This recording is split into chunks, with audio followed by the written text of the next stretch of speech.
किन किन चीज़ों का दाखिल खारिज करवाया जा सकता है, दाखिल खारिज कितने प्रकार का होता है, उसके बारे में हम आपको बताएंगे। साथियों, सबसे पहले मैं आपको बता दूं दान पत्र। यदि मान लीजिए किसी व्यक्ति ने आपको दान यानी कि गिफ्ट डीड लिखा है तो उसका म्यूटेशन आप करवा सकते हो। ठीक है। एक चीज़ और, यदि मान लीजिए आपको कोई लीगल एडवाइस लेनी है, मान लीजिए प्रॉपर्टी के डॉक्यूमेंट्स चेक करवाने हैं सही है नहीं, तो करवा सकते हैं। कॉन्टैक्ट नंबर आपको वीडियो की डिस्क्रिप्शन में मिल जाएगा, फीस पे करके आप ले सकते हैं सलाह। साथियों, जैसे मान लीजिए दान पत्र है तो उसका भी म्यूटेशन होता है। ठीक है। दान पत्र आपने गिफ्ट डीड जो है वो करवा ली तो उसके बाद उसका म्यूटेशन करवाइए यानी कि दाखिल खारिज करवाइए। फिर वो खतौनी में भी वो ज़मीन आपके नाम आ जाएगी।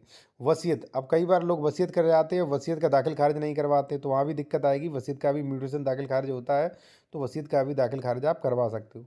उसके बाद साथियों आता है बैनामा। अब जैसे मान लीजिए आपने कोई रजिस्ट्री कोई ज़मीन खरीदी है तो उसका तो आप दाखिल खारिज करवा ही सकते हो। उसका पूरा प्रोसेस बाकायदा सेक्शन 34 35 में दिया है।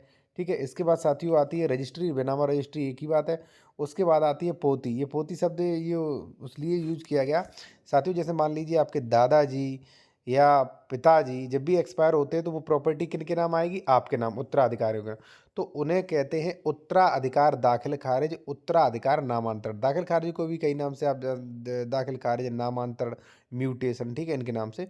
तो उसे कहते हैं उत्तराधिकार दाखिल खारिज। जैसे मान लीजिए आपके पिताजी एक्सपायर हो गए तो आप जो है तहसीलदार कोर्ट में अप्लाई करिए म्यूटेशन के लिए, तो वो ज़मीन जो है उनका नाम खारिज करके आपका नाम ज़मीन पे कर दिया जाएगा। वो बोलते हैं उत्तराधिकार दाखिल खारिज।